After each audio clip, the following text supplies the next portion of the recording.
Bonjour tout le monde, aujourd'hui, update sur le BTC. Je ne sais pas si vous vous en souvenez, mais dans la dernière vidéo, on avait parlé de résistance à 59 000 puis à 65 000. Il y aurait possiblement aussi une résistance à 62 000, euh, là où on établit notre résistance ici. Donc, pour aller chercher les résistances, on va essayer celui-là comme ça ici. Donc, résistance 59 000. Ensuite de ça, on a la vague ABC ici, qui va nous porter notre résistance à 62 000. Donc là où on a bloqué, c'est notre résistance du trend majeur. Donc c'est normal qu'on ait un pullback, c'est normal qu'on ait à retester possiblement le niveau en dessous à 59 000, 60 000. Ensuite de ça, la prochaine résistance majeure, ça va être ici à 65 000. Notre top, notre ancien top, le all-time high qu'on a eu jusqu'à maintenant. Grosse zone de résistance. Non seulement grosse zone de résistance, mais ça converge aussi avec le 2,618 ici pour possiblement porter notre vague 5 qui va former le total de notre vague 3. Donc cette vague 3-là, ensuite de ça, on devrait avoir possiblement une correction. Les niveaux de correction, si on est pour aller s'arrêter vraiment à 65 000 pour former notre vague 4, le niveau, ça serait soit 0,236 à 60 000 ou 0,382 à 56 000. On pourrait aller peut-être pour des pullbacks plus deep que ça. Donc, possiblement pullback à 53 000 ou à 50 000. Tout ça ici, jusque-là, même 45 000, c'est pullback possible pour notre vague 4 qu'on va avoir. Généralement, on va y aller que du 0,236, 0,382 conservateur. Puis après ça, on va aller pousser là, avec ça notre Fibo pour aller chercher notre 2,618 ici. 85 000, 89 000, 87 000. Ici, ça va être la zone de prise de profit, là, comme je vous avais dit, dans les environs de 80 000. Pour l'instant, la structure du marché nous pousse vers les niveaux qu'on regarde là, depuis presque un an. Si vous ne l'avez pas vu, là, allez voir mon vidéo qui s'appelle Top des marchés. Si vous voulez, c'est juste ici. Donc, le vidéo s'appelle Top des marchés. Il est top. Il est juste ici, Top des marchés. Dans cette vidéo-là, là, j'explique mes points de sortie, les endroits où je pense pouvoir sortir du marché puis prendre mes profits. J'explique tout ça dans cette vidéo-là. C'est une vidéo qui n'a pas beaucoup de vues, donc qui n'a pas été suivie ben par les gens. Puis je pense que ça serait important que tout le monde le voit. C'est une vidéo qui date du 12 mars, puis je parlais justement là, déjà des points de sortie qu'on vise actuellement. Donc, pour l'instant, tant qu'on reste en haut de 51 200, c'est haussier. Puis, on est parti pour la gloire à 80 000 et plus. Si on a une cassure de ce niveau-là, 51 200, 51 300, possiblement qu'on va aller faire notre Charlot pullback à 45 000 ou quelque chose comme ça pour redescendre peut-être à 40 000 le gros max. Vraiment, là où il va y avoir un problème, c'est ici, il y a cassure de notre vague ABC ici. Donc, si on a une cassure de 39 600, là, ça va être grave pour notre marché. En attendant, tant qu'on ne descend pas en bas de 39 600, le marché reste haussier. Il n'y a pas de problème. On laisse les choses aller. On laisse Bitcoin faire ce qu'il fait de mieux. Puis, c'est faire tomber des faces, puis faire, l'impossible. L'impossible qui est d'aller en haut de 100 000. Ensuite de ça, comme tout ce qui monte doit redescendre à un certain point, j'amène votre attention sur le graphique du S&P 500. Le S&P 500, pour l'instant, il est en train de bouncer, en train de faire sa vague B. OK? La vague B devrait s'arrêter très bientôt, selon moi, là, autour peut-être de 4000. Je veux dire, comme là, on est peut-être en train de former un double top. Top, top, top. Puis je verrai le marché descendre dans notre zone de rechargement ici. Donc, entre 4280, puis peut-être 4020. OK? Donc, entre 4020 puis 4200. On va dire 4280 puis 4020, là, c'est là qu'on devrait voir là, le S&P 500 corriger. Cette correction-là risque de traîner le Bitcoin à la baisse. C'est pour ça que je vous dis qu'il faut considérer là, bientôt la correction sur le Bitcoin. Euh, Sur les niveaux que je viens de vous parler, là, que je viens tout juste de vous parler. Donc, ça, c'est pour le court terme. Ensuite de ça, ben, le S&P 500 va partir sur sa vague 5. OK? On sait ce qui arrive après la vague 5. Donc, Bitcoin est sur sa vague 5. Le S&P 500 va être sur sa vague 5 très bientôt. Après les vagues 5, qui s'ensuit des corrections, des crashs, des name it, là, des catastrophes. OK? Donc, si on prend un graphique du S&P 500, on l'a déjà regardé, mais j'ai pas le choix de vous retourner sur ce graphique-là ou de vous en reparler aujourd'hui. Donc, le S&P 500, si on prend un graphique de 100 ans, on a ici un Elliott Wave 1, 2, 3, 4 et 5 qui part de les premières données qu'on peut avoir sur le S&P 500, donc d'environ février 71. Puis on voit clairement que l'Elliott Wave de 71 à 1929, de 1971 à 1929 a formé dans le fond, le premier cycle d'impulsion d'Elliott avec la correction en ABC qui nous a porté sur le bas du canal. Donc j'ai fait un canal avec la ligne de résistance, avec le trendline du milieu qui est résistance-support dépendamment, puis notre ligne de support ici en bas. Donc historiquement, notre ligne de support a toujours supporté le marché des actions, le S&P 500.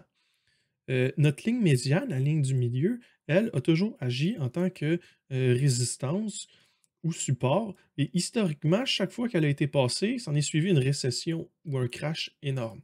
1929, Grande Dépression. En l'an 2000, 2001, 1999, crash. Euh, Dans le fond, la vague B ici, 2008. Donc, crash sur les valeurs les valeurs technologiques. Après ça, récupération, vague A à B. Crash de B à C qui est crash sur l'immobilier. Puis on a refait un Elliott Wave jusqu'à maintenant. Puis on vient de repasser, ou plutôt on a repassé pour la première fois, notre ligne médiane ici au milieu qui, à chaque fois qu'elle a été dépassée, s'en est suivi d'un crash majeur. On prend ça sur des données historiques sur 100 ans, donc c'est énorme. C'est énorme. En analyse technique, plus c'est sur une ligne de temps qui est large, plus ça a de probabilité de se réaliser. Ok. En ce moment, si on regarde ça, on serait en théorie dans une zone où on est clairement en bulle, on est overextend, puis on devrait s'attendre à un crash énorme après notre vague 5. Donc, tout le monde, vous êtes avisé possiblement qu'on va avoir un crash énorme suite à notre vague 5. Donc, ici, vague 1, 2, 3, 4 et 5. Donc, non seulement ça va être un crash énorme, mais on va avoir en plus de ça, en macro trend, un ABC peut-être. Donc, en macro, notre 1971 à 1929, c'était notre vague 1. Vague 2, c'était le crash, la Grande Dépression. Puis ensuite de ça, on a eu notre vague 3 qui a fini avec les, les, euh, excusez-moi, les actions d'Internet ou technologiques de l'an 2000. Ensuite de ça, correction pour faire notre vague 4 en A, B et C, qui a terminé avec notre vague B à C, qui était la crise de 2008. Maintenant, on va avoir notre vague 5 qui va se former en macro trend, vague 5 de 100 ans. Donc, on va avoir un ABC suite à notre vague 5 de 100 ans. Donc, il est évident pour moi que bientôt, je vais commencer à chercher à shorter le marché. Je vais commencer à chercher à acheter du SPDN ou des titres comme ça qui vont me permettre de jouer contre le cours des actions puis de l'économie. Il va arriver quelque chose de majeur. OK? Ça va être probablement en 2022 et 2025 que ça va arriver. Puis pour le Bitcoin, il va arriver quelque chose de majeur aussi bientôt où tout va s'écrouler, mais autour de 2024, 2025, 2026, Bitcoin devrait reprendre en force. Puis le S&P 500 devrait juste chuter, chuter, chuter, chuter, chuter et chuter pour faire son ABC. Donc, possiblement qu'on va aller retester le bas du canal ici. Puis ça se pourrait même qu'on casse le canal. Donc vraiment qu'on aille jouer plus bas que le canal, parce qu'il ne faut pas oublier que le Elliott Wave qu'on a, c'est un Elliott Wave de 100 ans. C'est un Elliott Wave de 100 ans. Que si on fait un retracement de Fibonacci comme ça, mais qu'on le veut en log, nos points de retracement, là, ce serait un S&P 500 possiblement à 1425, 427 et 15, 161 et 25, 60 et 87 ou 15 et 21, dépendamment à quel point on va pull back deep. Généralement, les actions, ça corrige sur 0.236 ou 0.382. OK? Donc, notre vague ABC, là, qu'on va avoir ici, là, ça pourrait ressembler à quelque chose comme ça. A, B, C. OK? Le S&P 500 à 427, les environs de, je sais pas moi, je sais pas si mon Elliott Wave serait tracé correctement, mais vraiment, on est sur une hausse de 100 ans. Okay? Bientôt, ça va être le temps de shorter, de jouer de l'autre côté. OK? Que, je ne sais pas à quel point on va pouvoir relate à ça. Je ne sais pas à quel point ça va pouvoir fonctionner, mais l'analyse technique que j'en conclue ou que j'en sors en ce moment, c'est ça. Puis si on y va sans un log, notre pattern ABC donnerait quelque chose comme ça ici, puis possiblement qu'on irait tester le bas du canal. Mais le bas du canal, c'était pour les corrections ABC dans les vagues ici qui formaient notre canal de 100 ans. Donc, si on a cassure du canal de 100 ans, qu'on a cassure de la structure, puis qu'on a une correction en ABC sur une structure de 100 ans, des prix, comme je viens de vous parler, ça peut paraître complètement fou en ce moment, mais c'est des prix qui pourraient arriver très bientôt. Donc, ça va être important qu'on suive ça. Pour terminer, encore une fois, sur le Bitcoin, le top du marché, ou le Bitcoin, vers la fin du rallye du Bitcoin, pourrait arriver quelque part entre décembre qui s'en vient, donc décembre 2021, puis février 2022. C'est pas mal dans ce range-là que je vois le top du Bitcoin arriver, le top du marché du Bitcoin arriver, des cryptos. Peut-être que je me trompe, mais pour l'instant, c'est comme ça que je vois ça. Je vais essayer de vous tenir updaté au fur et à mesure. Puis, j'ai une dernière annonce à vous faire. En fait, deux annonces. Donc, la première annonce, c'est que je vais possiblement bientôt arrêter les updates sur YouTube. Je vais continuer de faire des vidéos, mais pour parler des sujets plus larges sur la crypto-monnaie, il n'y aura plus d'updates vraiment d'analyse technique. Les updates d'analyse technique vont vraiment être transférés sur Patreon.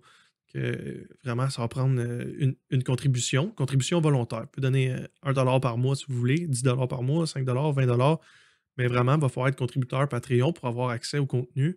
Puis je crois que pour 1$ par mois ou 5$ par mois, le contenu que j'amène, ça vaut largement la peine, là. Ça, c'est pour la partie sur Patreon. Puis la deuxième nouvelle, c'est que je vais ouvrir possiblement une compagnie de crypto. Donc, mining, peer-to-peer, achat, vente, cours de crypto-monnaie. Donc, si vous voulez, si quelqu'un veut commencer à faire de la crypto, je vais pouvoir lui expliquer de A à Z comment acheter. Si quelqu'un veut quelque chose de plus technique, de plus deep sur les crypto-monnaies, je vais être là aussi. Puis, vraiment, là, si vous voulez aussi qu'on parle d'analyse technique ou que je parle que je monte un cours vraiment d'analyse technique, en fait, ça va tout être offert. Bien entendu, moi, j'ai aucune formation dans ça. Vous le savez, vous l'avez toujours su. Je ne suis pas conseiller financier, j'ai aucune formation en tant que gestionnaire de fonds ou quoi que ce soit.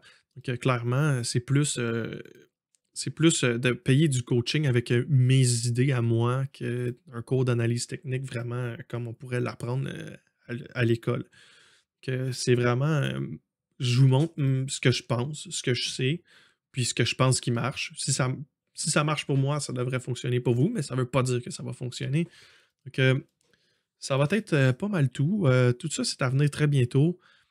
En attendant, je vous tiens updaté, mais à la seconde où tout ça va être mis en place, je vais stopper les updates. Puis, tout va être à 100% là, pour les updates sur Patreon. Ça va être tout pour aujourd'hui. Je vous souhaite une excellente journée, puis merci beaucoup de votre support.